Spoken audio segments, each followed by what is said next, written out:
Je vous salue tous au nom de notre Seigneur et Sauveur Jésus-Christ.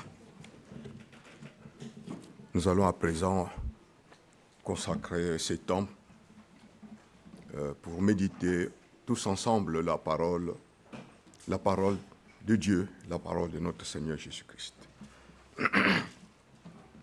Frères et sœurs, dans notre vie, dans notre existence ici sur terre,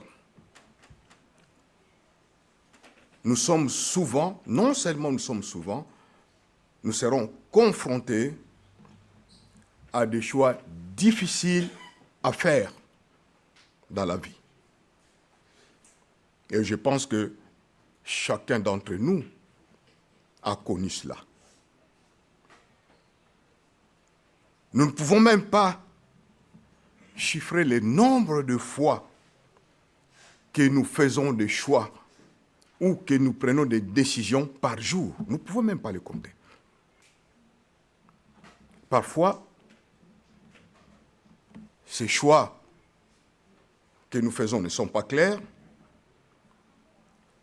et peuvent avoir des conséquences négatives sur notre vie. Oui, il n'est pas toujours évident de savoir quelle décision prendre, quel choix faut faire quand on fait face à tout cela. Alors, écoutons la parole de Dieu ce matin, cette parole qui est tirée du livre des Actes des Apôtres, au chapitre 1, nous allons lire à partir du verset 12 jusqu'au verset 26.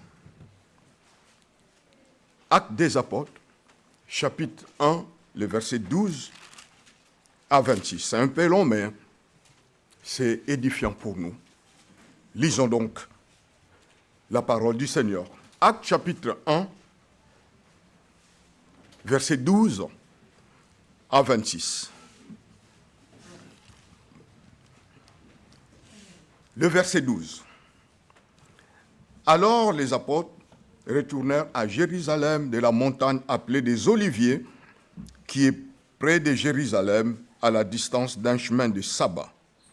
Quand ils firent arriver, ils montèrent dans la chambre haute où ils se tenaient d'ordinaire. C'était Pierre, Jean, Jacques, André, Philippe, Thomas, Barthélemy, Matthieu, Jacques, fils d'Alphée, Siméon les Zélotes et Gide, fils de Jacques. Verset 14.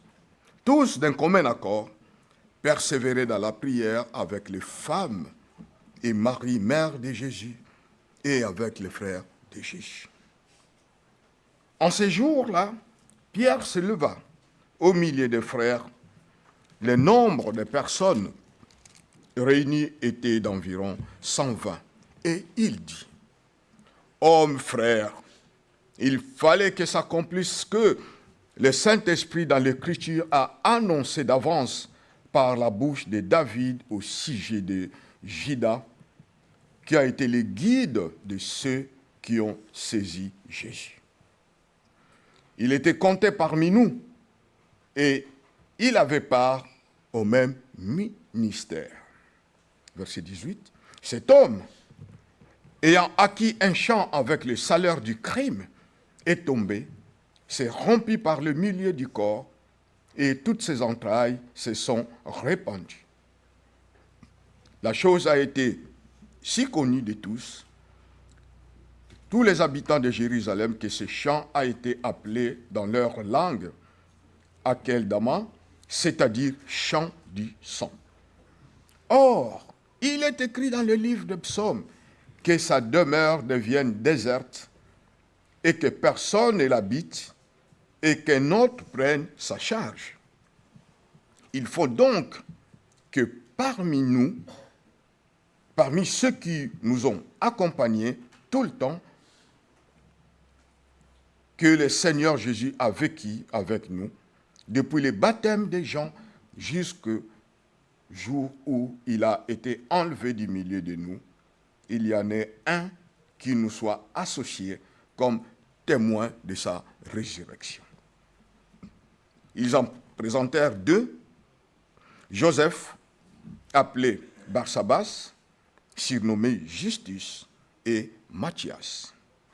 Puis, ils firent cette prière, « Seigneur, toi qui connais le cœur de tous, désigne lesquels de ces deux tu as choisis, afin qu'il y ait part à ce ministère et à cet apostolat que Judas a abandonné pour aller en son lieu. » Et le verset 26, ils tirèrent au sort, et le sort tomba sur Matthias, qui fut associé aux 11 apôtres.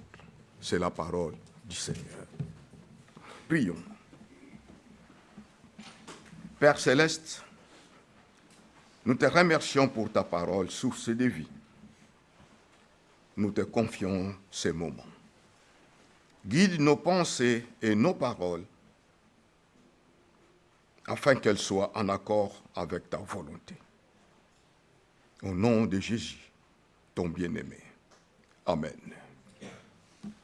Frères et sœurs, le titre de notre méditation ce matin,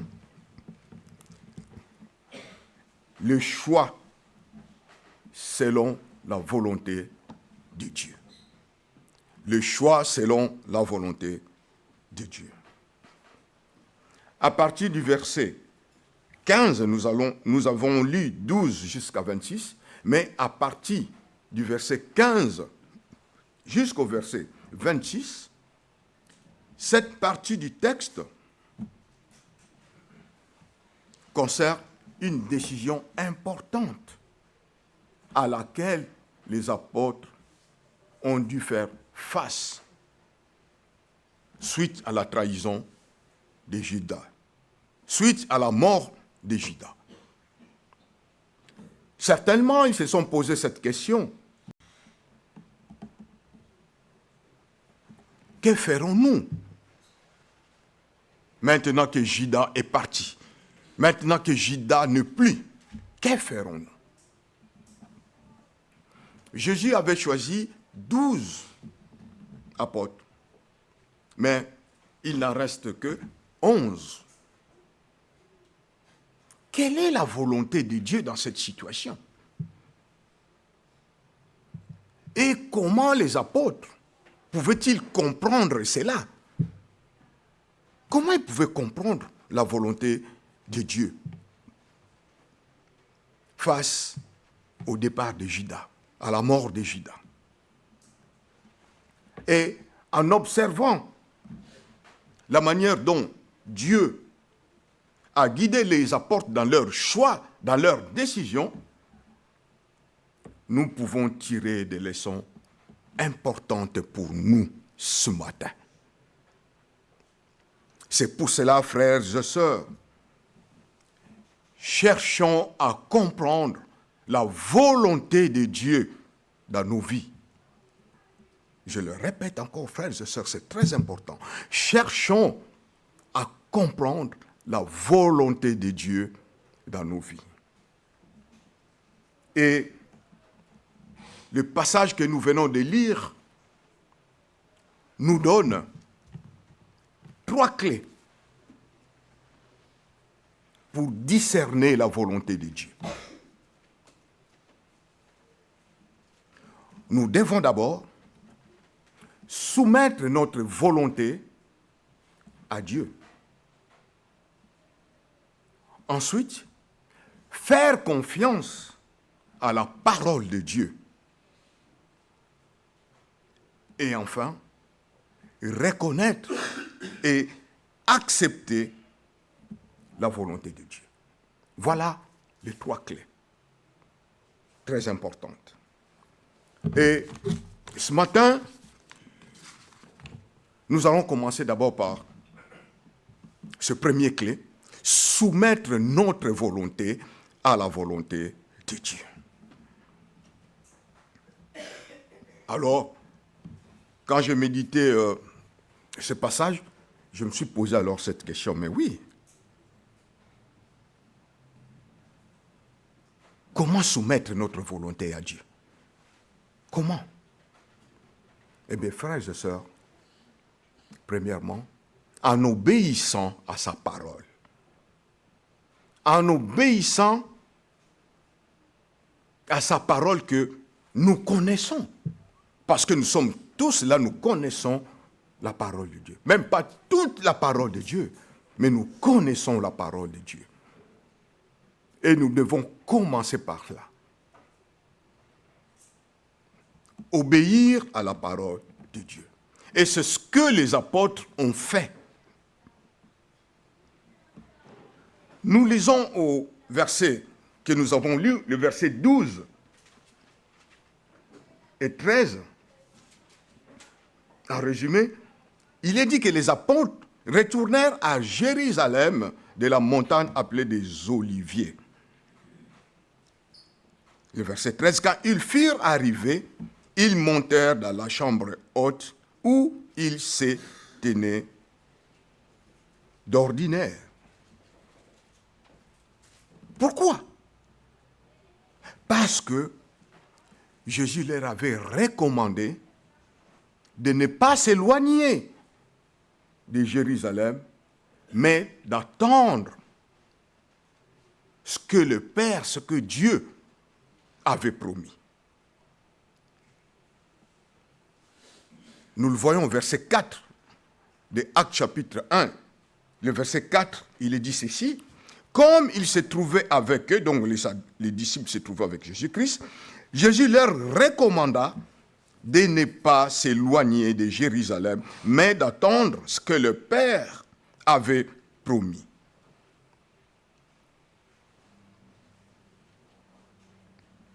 Ils devaient rester à Jérusalem jusqu'à ce qu'ils puissent recevoir les dons du Saint-Esprit.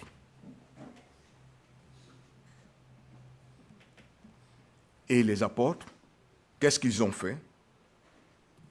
Ils ont fait ce que Jésus leur avait dit, leur avait demandé de faire. Bien qu'ils n'étaient plus physiquement avec eux, mais ils ont obéi. L'obéissance à la parole de Dieu. Ils ont obéi à ce qu'ils connaissaient, à ce qu'ils savaient. Ils ont obéi à cela.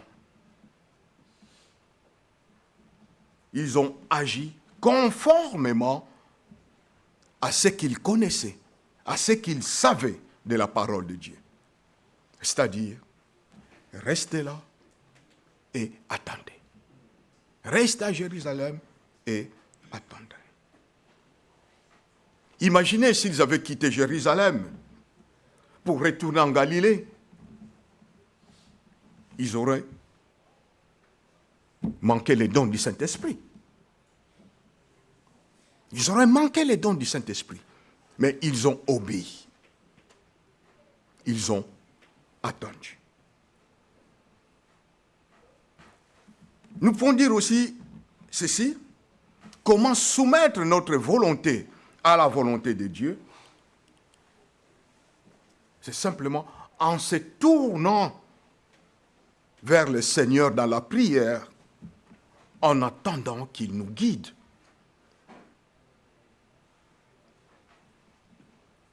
Le verset 14 dit, tous d'un commun accord, ils persévèrent dans la prière avec les femmes et Marie, mère de Jésus, et avec les frères de Jésus. Jésus leur a demandé de rester à Jérusalem et d'attendre. C'est ce qu'ils ont fait, ils ont obéi. Mais qu'est-ce qu'ils faisaient pendant leur attente? La parole de Dieu nous dit, ils priaient. Ils priaient.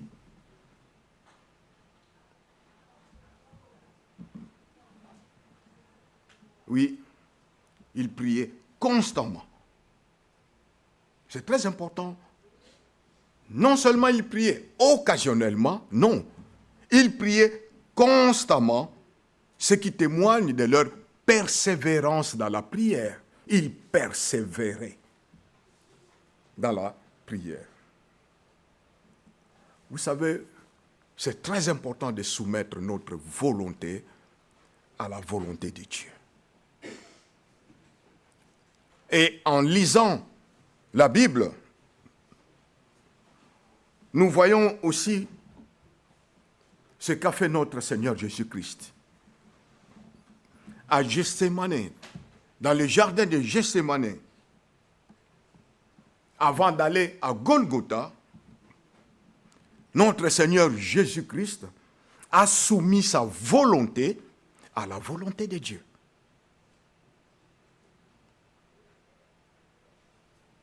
Dans Matthieu chapitre 26, le verset 39, nous voyons Jésus prier. Nous voyons Jésus prier. Nous pouvons lire cela.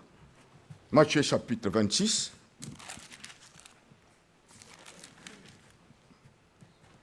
Le verset 39.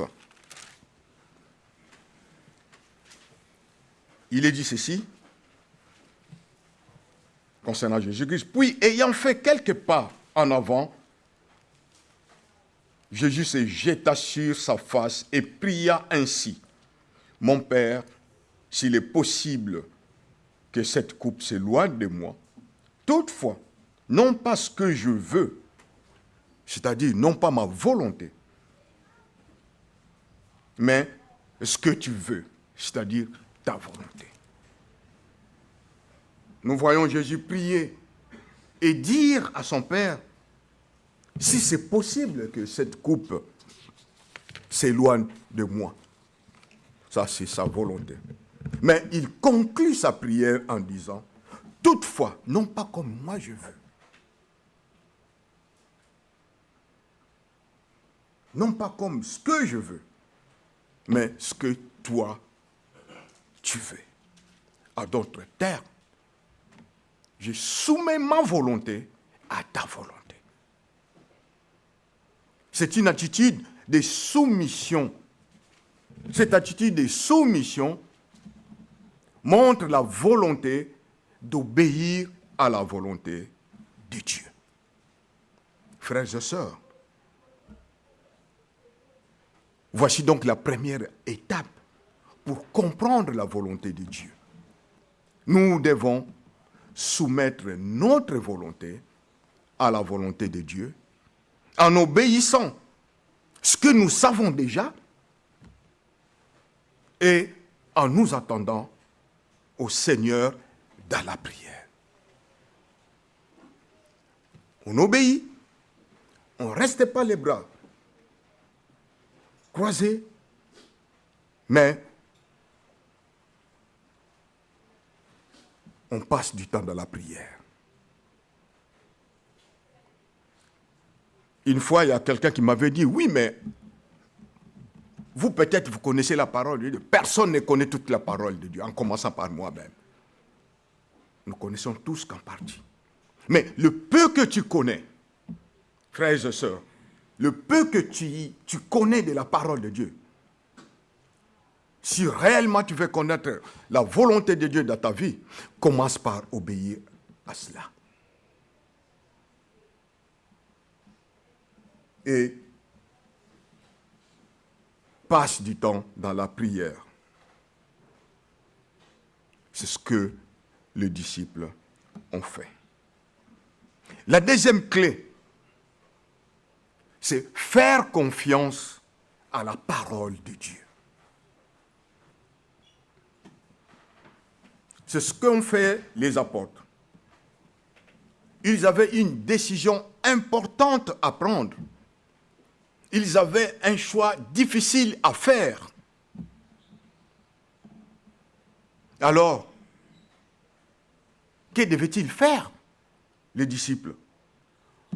Où se tourner pour savoir quelle décision prendre?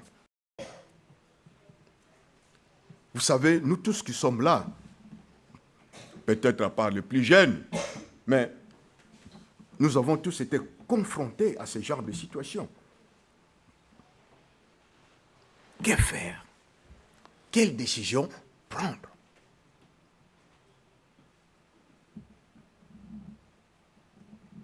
On se tourne d'abord vers la parole de Dieu. Pourquoi? Parce que Dieu ne contredit jamais sa parole.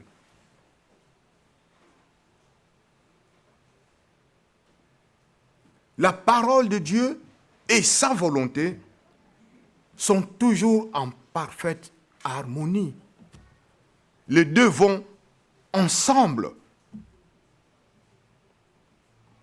Et l'apôtre Pierre, ici, dans le texte que nous avons lu, affirme que les Écritures sont inspirées de Dieu. Et c'est ce que la Bible dit. La parole de Dieu est inspirée de Dieu.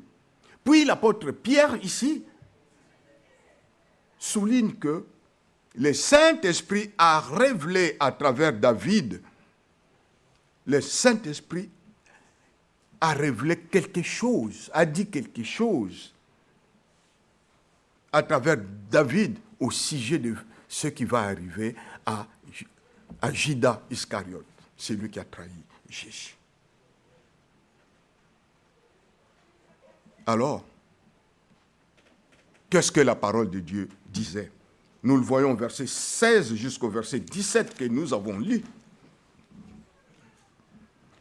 Pierre dit ceci: « Hommes, frères, il fallait que s'accomplisse ce que le Saint-Esprit dans l'Écriture a annoncé d'avance par la bouche de David au sujet de Judas, qui a été le guide de ceux qui ont saisi Jésus. Il est compté parmi nous et avait part au même ministère. » Ah, c'est déjà annoncé d'avance. Mais c'était annoncé d'avance concernant Judas. Mais qu'est-ce qui est arrivé à Judas après sa trahison? Nous le voyons au verset 18 et le verset 19. Le verset 18 jusqu'au verset 19 décrivent la mort tragique de Judas. En résumé, il a acheté un champ avec l'argent de sa trahison et il est mort d'une manière horrible. Il est tombé, s'est rompu par le milieu du corps et toutes ses entrailles se sont répandues. Et l'évangile de Matthieu, chapitre 27, donne encore quelques détails, si nous pouvons lire cela. Matthieu chapitre 27, le verset 3 jusqu'au verset 8, il est dit ceci: « Alors Judas, qui l'avait livré, voyant qu'il était condamné, fit pris de remords et rapporta les 30 pièces d'argent aux principaux sacrificateurs et aux anciens, en disant: « J'ai péché en livrant le sang innocent. » Ils répondirent: « Qu'il nous importe? Cela te regarde. » Judas jeta les pièces d'argent dans le temple, se retira et alla se pendre. Les principaux sacrificateurs le ramassèrent et dirent: « Il n'est pas permis de le mettre dans le trésor sacré, puisque c'est le prix du sang. » Et après en avoir délibéré, ils achetèrent avec cet argent les champs du potier pour le sépulcre des étrangers. C'est pourquoi ce champ a été appelé champ du sang jusqu'à ces jours. Oui, Judas jeta l'argent et alla se pendre. Actes des apôtres dit: Judas acheta, avec cet argent, il acheta un champ. Matthieu dit: les principaux sacrificateurs ont pris cet argent-là et ont acheté ce champ qu'on appelle champ du sang. Mais ce qui est beaucoup plus important, que la parole de Dieu s'accorde sur le fait que Judas a connu une mort atroce. Et le champ a été acheté avec cet argent-là de trahison. Et ce champ a été appelé champ du sang. Frères et sœurs, faisons confiance à la parole de Dieu parce qu'elle est infaillible et s'accomplit toujours. Et s'accomplit toujours. Au verset 20, nous lisons « Or, il est écrit dans le livre des psaumes que sa maison devienne déserte, que personne ne l'habite et qu'un autre prenne sa place. » C'est ce qui a été écrit au sujet de Juda. Et ça s'est accompli. L'apôtre Pierre fait référence à 2 prophéties de l'Ancien Testament du livre des psaumes. La première prophétie se trouve dans Psaume chapitre 29, le verset 25, parle de Juda perdant sa place parmi les apôtres. Et cela s'est accompli. Et cela s'est accompli dans Actes des Apôtres. La deuxième prophétie de l'Ancien Testament, dans Psaume chapitre 109, verset 8, demandant de désigner quelqu'un d'autre à la place de Juda. Et cela va s'accomplir. C'est ce que les apôtres vont faire. Alors, sous l'inspiration du Saint-Esprit, l'apôtre Pierre se réfère à ces 2 prophéties et les applique de manière précise à Juda, qui n'est plus avec eux.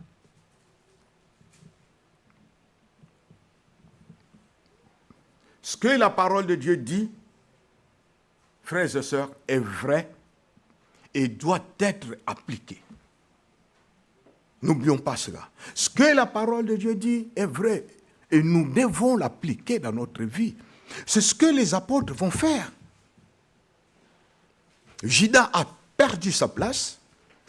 Ça a été prophétisé, ça a été dit depuis l'Ancien Testament. Ça s'est accompli. Et Juda doit être remplacé par quelqu'un d'autre. Et cela va s'accomplir. Faisons confiance à la parole de Dieu. Appliquons la parole de Dieu dans nos vies. La troisième clé, si vraiment nous voulons comprendre la volonté de Dieu dans notre vie, c'est reconnaître et accepter la volonté de Dieu. Les apôtres savaient déjà ce que disait l'Écriture. Judas trahirait Jésus et quelqu'un d'autre prendrait sa place.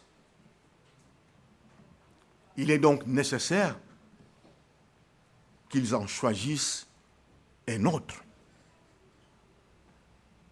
C'est ce que dit la parole de Dieu. Alors, ils avaient besoin de quelque chose. Comment choisir? Comment procéder? Que faire? Ils avaient besoin de sagesse pour appliquer la parole de Dieu en fonction de leur situation. Ils avaient besoin de la sagesse de Dieu pour mettre en pratique ce que la parole de Dieu disait, ce que la prophétie disait, qu'il doit être remplacé par quelqu'un d'autre. Mais comment? Et c'est exactement ce qu'ils vont faire. Dans la Bible version Vie Nouvelle, il est dit ceci au verset 21, acte 1, 21 et 22. Je lis selon la version Vie Nouvelle, le verset 21 et 22. Il faut donc choisir un homme parmi ceux qui nous ont accompagnés tout le temps où Jésus avait vécu avec nous, depuis le baptême des gens jusqu'au jour où il a été enlevé du milieu de nous. Il nous sera associé comme témoin de sa résurrection. Il y a donc des critères. Des critères sont nécessaires pour succéder à Judas. Des critères sont nécessaires pour choisir celui qui va succéder à Judas. D'abord, cette personne, cet homme, doit avoir été avec Jésus pendant tout le temps où il a vécu parmi les disciples, depuis son baptême de Jean-Baptiste jusqu'à son ascension. Premier critère. Deuxième critère, avoir été témoin de la résurrection de Jésus-Christ. Donc, faisant preuve de sagesse pour définir les critères de succession de Judas, la Bible dit, ils ont choisi deux personnes. Joseph, appelé Barsaba, surnommé Justus, et Matthias. Oui, il fallait de la sagesse. Il fallait de la sagesse pour pouvoir énumérer, pour pouvoir connaître, savoir quels critères que nous avons besoin pour choisir celui qui va remplacer. Et la Bible nous dit dans Jacques chapitre 1, le verset 5, si quelqu'un d'entre nous, d'entre vous, manque de sagesse, qu'il la demande à Dieu, qui donne à tous simplement et sans reproche, et il lui sera donné. Des fois, nous manquons de sagesse quand on se retrouve face à ce genre de situation. Que faire? C'est vrai, c'est difficile. Il y en a qui se retrouvent entre deux travails qui se présentent en même temps. Vous êtes resté 6 mois sans travail. Vous faisiez des CV, vous envoyez des CV. Personne ne vous répond. Tout d'un coup, boum, deux propositions en même temps. Que faire? Qu'est-ce que je dois choisir?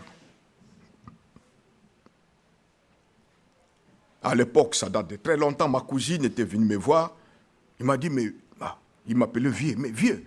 Ah, je comprends pas. Mais je dis, mais qu'est-ce qu'il y a? On était encore jeunes, hein, bon. C'était une cousine, on avait à peu près le même âge, hein, on s'est parlé de tout et de rien. Il dit, alors parle-moi, dis tout, allez, dis tout. Et puis, vieux, j'ai des propositions, il y a des hommes, mais... Ah bon? Des hommes, mais je ne sais pas qui choisir. Ah bon? Des hommes qui veulent te marier, puis oui, je suis dans l'embarras du choix.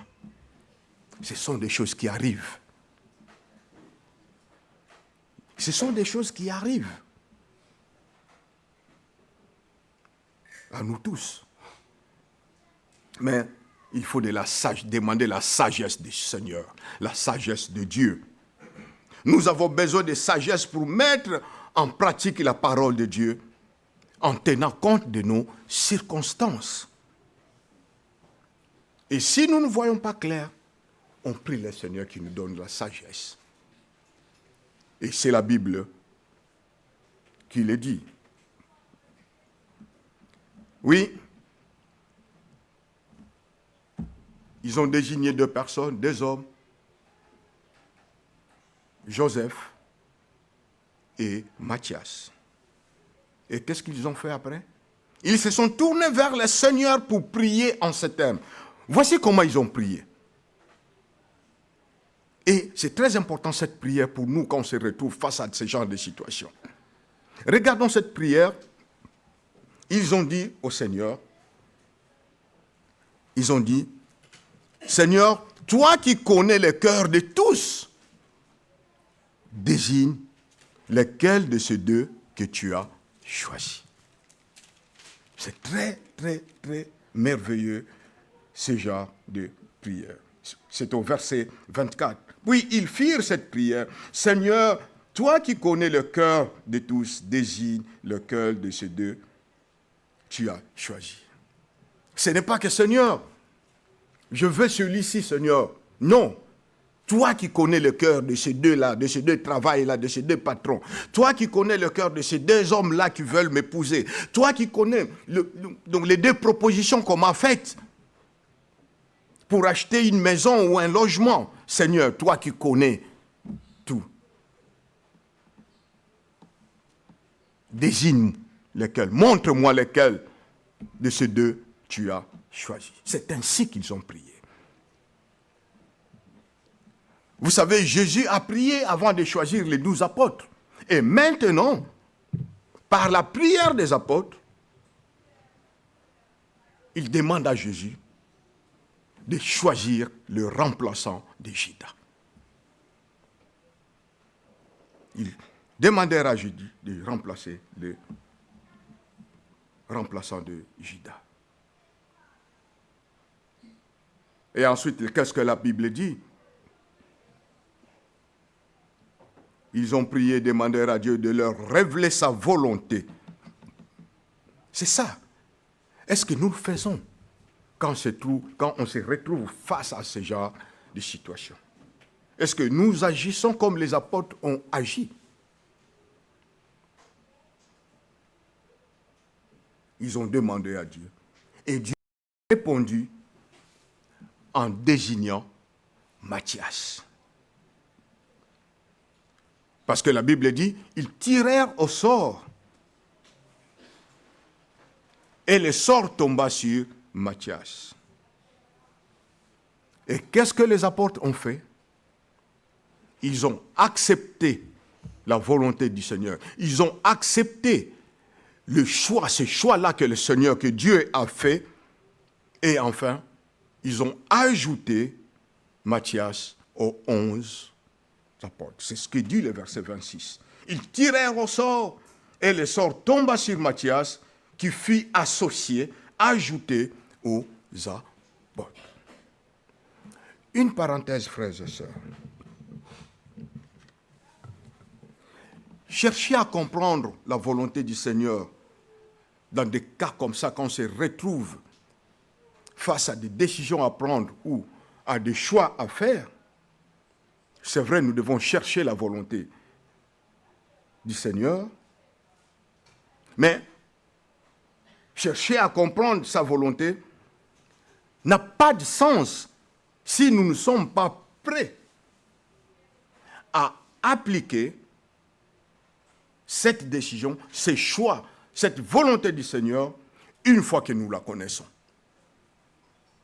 Ça n'a pas de sens. Quand tu pries, le Seigneur te montre. Le Seigneur fait son choix. Le Seigneur te guide. Il te fait montrer sa volonté, que c'est ça. Nous devons la mettre en pratique. Et ça ne sert à rien si tu n'es pas prêt de la mettre en pratique, de chercher la volonté du Seigneur.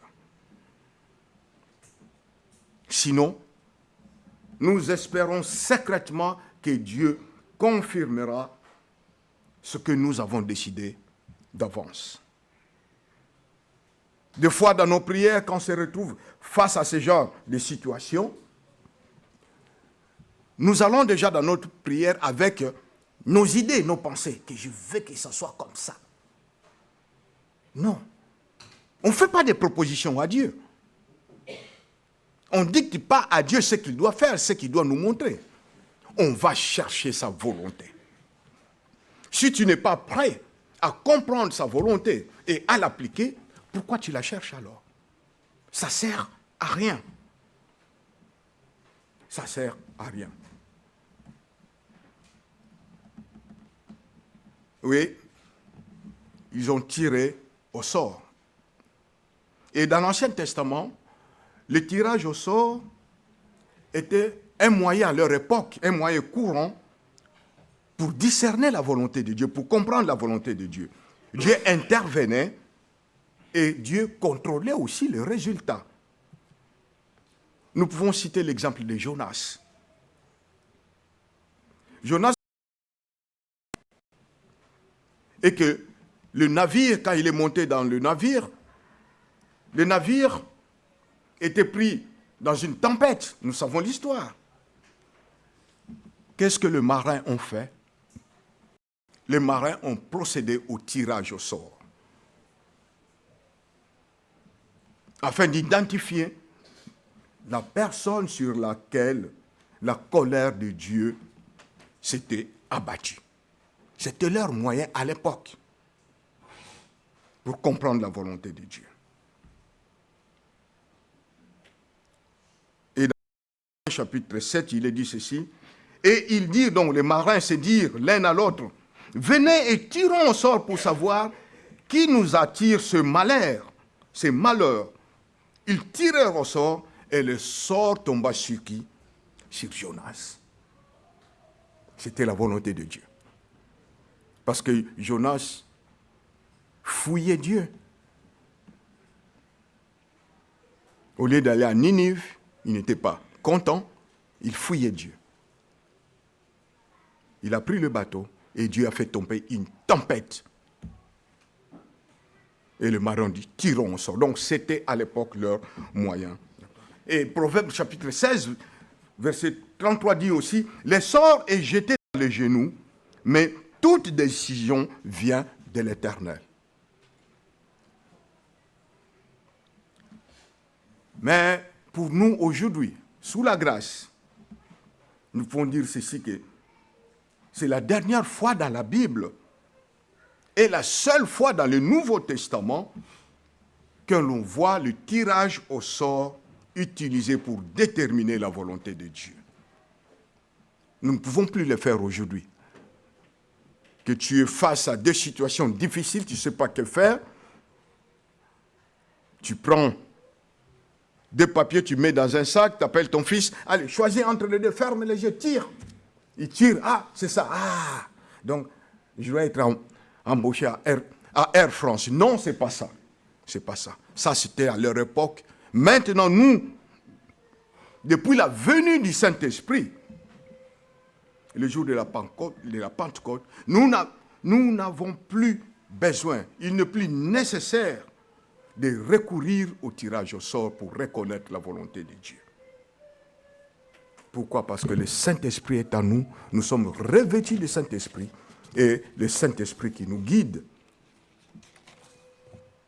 En tant qu'enfants de Dieu, nous sommes revêtus du Saint-Esprit. Il a le pouvoir de nous révéler la volonté de Dieu en toutes circonstances. Frères et sœurs, pour conclure, cherchons à comprendre la volonté de Dieu dans nos vies. Nous sommes amenés et nous serons amenés à prendre de nombreuses décisions importantes et à faire des choix difficiles dans nos vies. C'est en ce moment-là que nous devons chercher à comprendre la volonté de Dieu.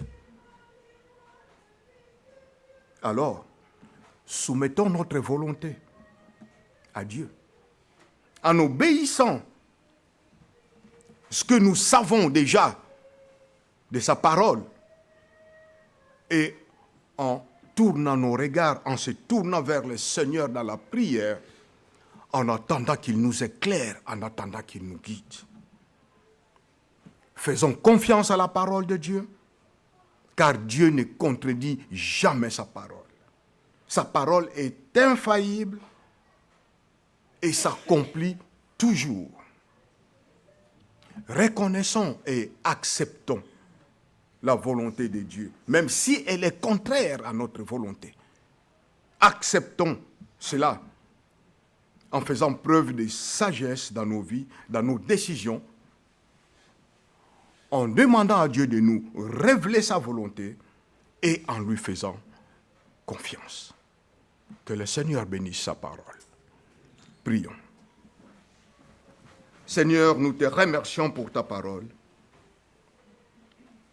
Aide-nous à comprendre ta volonté dans notre vie ici sur terre. Donne-nous la force et la sagesse de vivre aussi selon ta parole, afin que tu sois glorifié en toutes choses. Nous te prions ainsi, au nom de notre Seigneur et Sauveur Jésus-Christ. Amen.